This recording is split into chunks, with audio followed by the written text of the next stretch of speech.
Hello, dear friends, how are you all?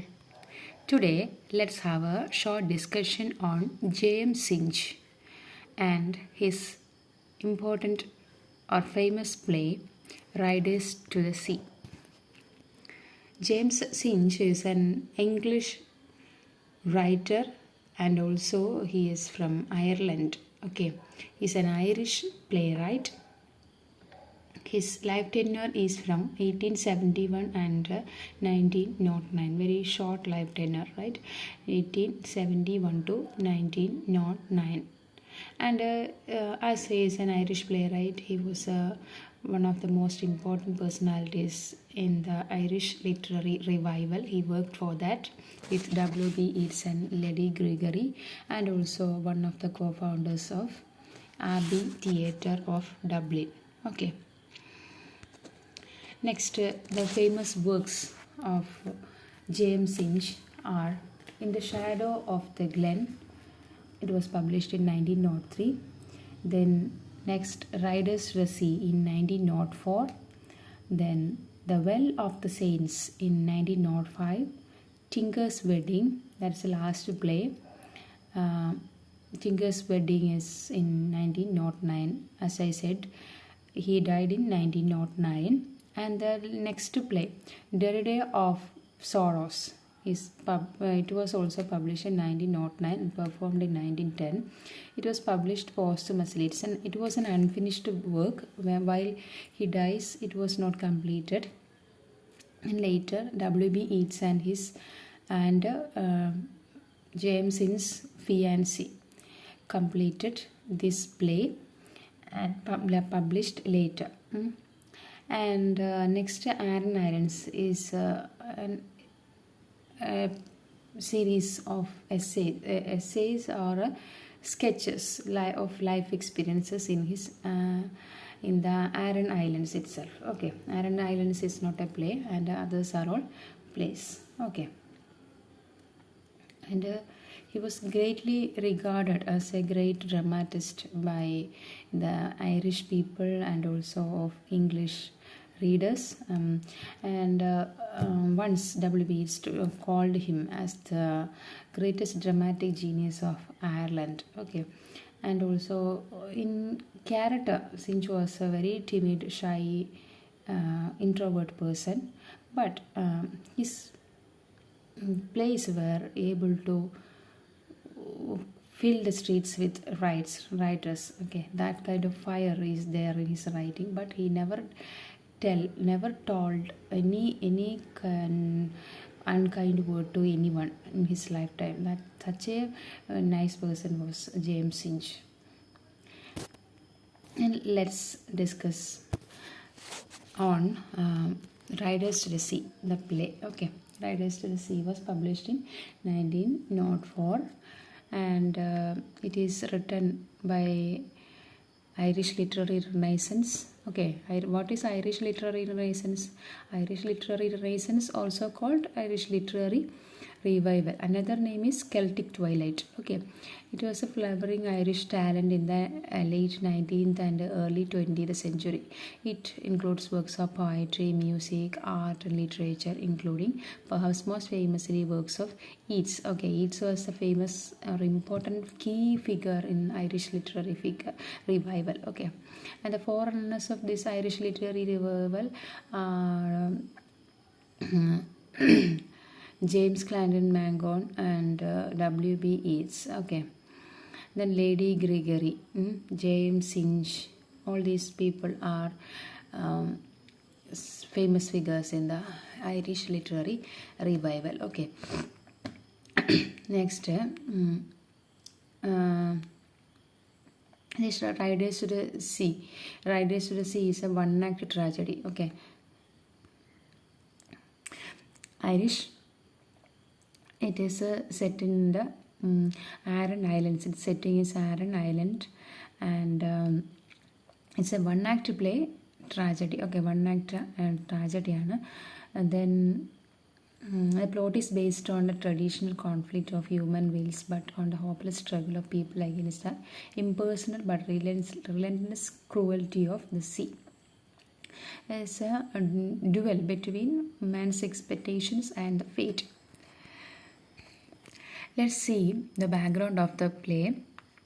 What was the reason behind writing this play? In 1897, J.M. Synge was encouraged by W. Beats to visit the Aran Islands, and accordingly he went to the Aran Islands. He spent the summers from 1898 to 1903. Okay, 1918 to 1903. Okay, and while he was in Aran Islands, as an Irishman, Synge heard the story of man from Irishman whose body washed up on the shore of an island of country, Donegal, which inspired writers to see. Okay, it's about based on a real incident, and several scenes in the play are taken from the stories Synge collected during this time in the Aran Islands and recorded in this book, The Aran Islands. Okay.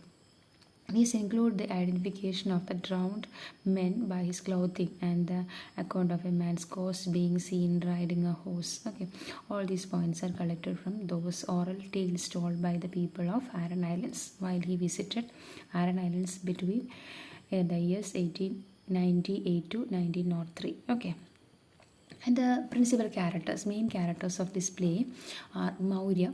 Maurya is a grief-stricken widow and a mother of 8 children. Okay, she has 8 children. Maurya is a widow now, and she has 8 children. Who are they? Nora, Bartley. So remember, Kathleen and Nora. Kathleen and Nora are girls, and others are boys. Okay, Bartley, Sean, Seamus, Stephen, Patch, and Michael. Okay, so 8 children, 2 girls and 6 boys. Okay, boys name once again I'll tell: Bartley, Sean, Seamus, Stephen, Patch, and Michael. Girls are Nora and Kathleen. Okay. Kathleen, Maurya's elder daughter, she tries to keep her mother from dying from grief by identifying her deceased brother Michael's clothing. Here, what happens? All the sons of Maurya are dying by going to the sea, and only the girls, Kathleen and Nora, are there to console her. Okay, and Kathleen appears to be very matured in keeping her mother calm, even though her brothers are deceased. Okay. And Nora is another daughter, Maurya's younger daughter. She helps her sister with their mother. And Bartley, Maurya's youngest and only living son. Okay, while the play commences on the Bartley is the only living son, and he also dies at the end of the play. Maurya's son, Sean, Seamus, Stephen, Patch, and Michael, as well as Maurya's husband, are all deceased when the play begins. Then there is also a priest character who is never seen, but he is quoted as by Kathleen and Nora in the beginning of the play. Maybe while they are talking about Michael's coffin and funeral. Okay. And Simon, Stephen, P.T. and Colin Sean are the neighbors and friends of Bartley. Okay.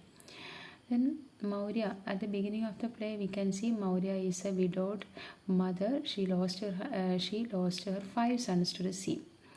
And the play begins. Nora and Kathleen receive a word from the priest and a body, which may be their brother Michael's. He washed up on the shore of Donegal on the Irish mainland north of their home island. And Bartley, the last son, Bartley, is planning to sail to Connemara to sell a horse. Okay, and ignores Maurya's pleas to say. Maurya is telling him many times, requesting him not to go, but he is disregarding his mother's pleas, and without her getting her blessings, he is going off to sell the horse. Okay, he lives gracefully.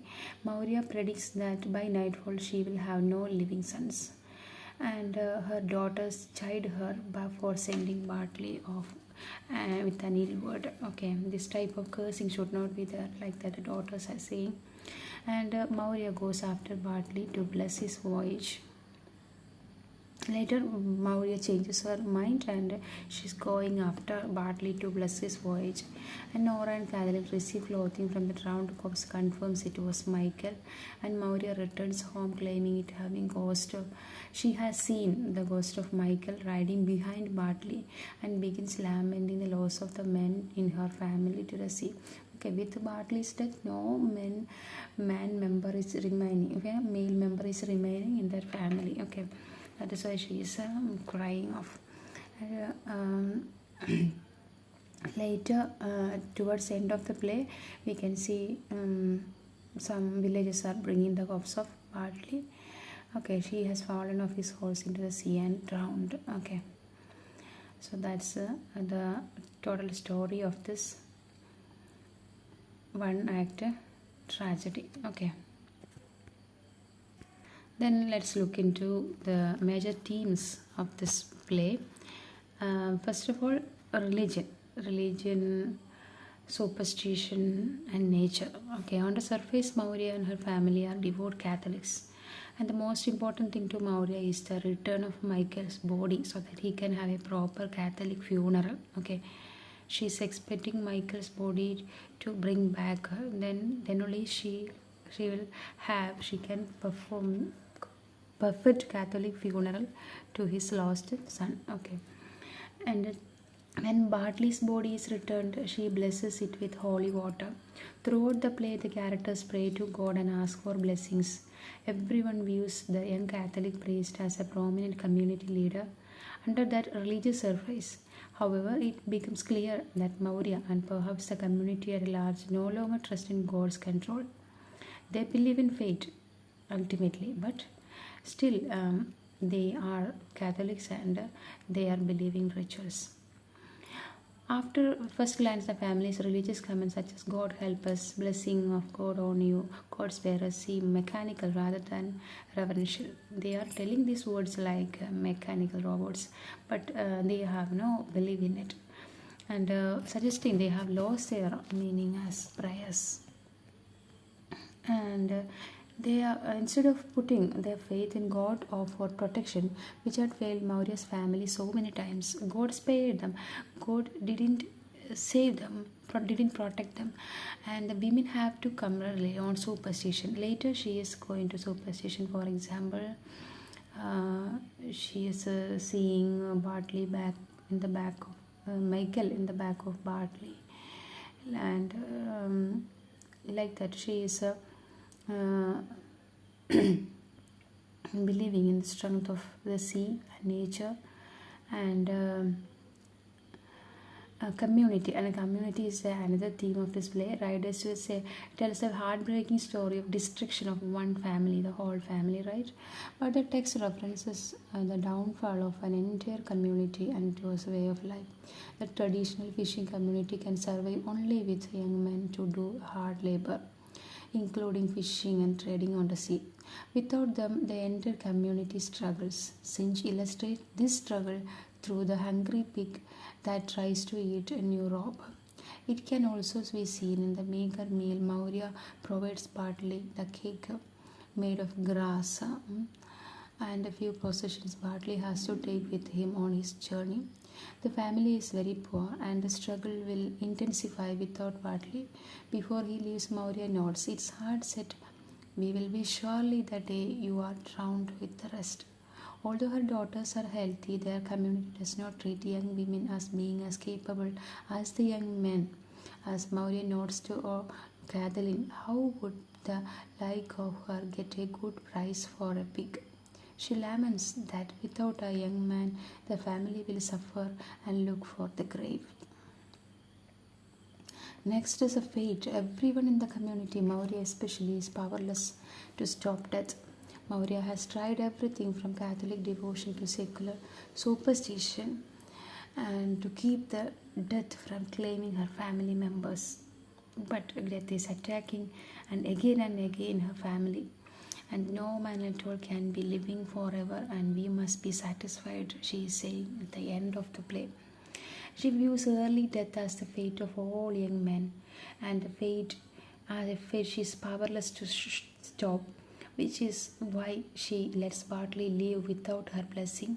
Maury even senses it will do him no good in the end. The presence of death on stage also reminds the audience that death is their fate as well.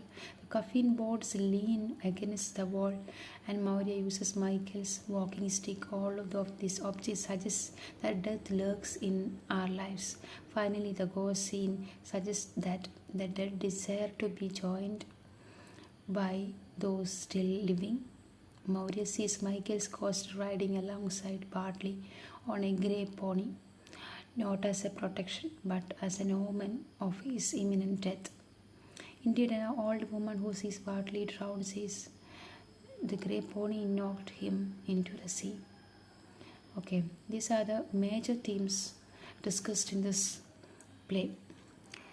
Okay, dears, I hope you have understood the major works of M Synge, plot and themes of the play, the tragedy Riders to the Sea. Okay dears, bye bye. Let's see you next time in another video. Please like and subscribe to my channel.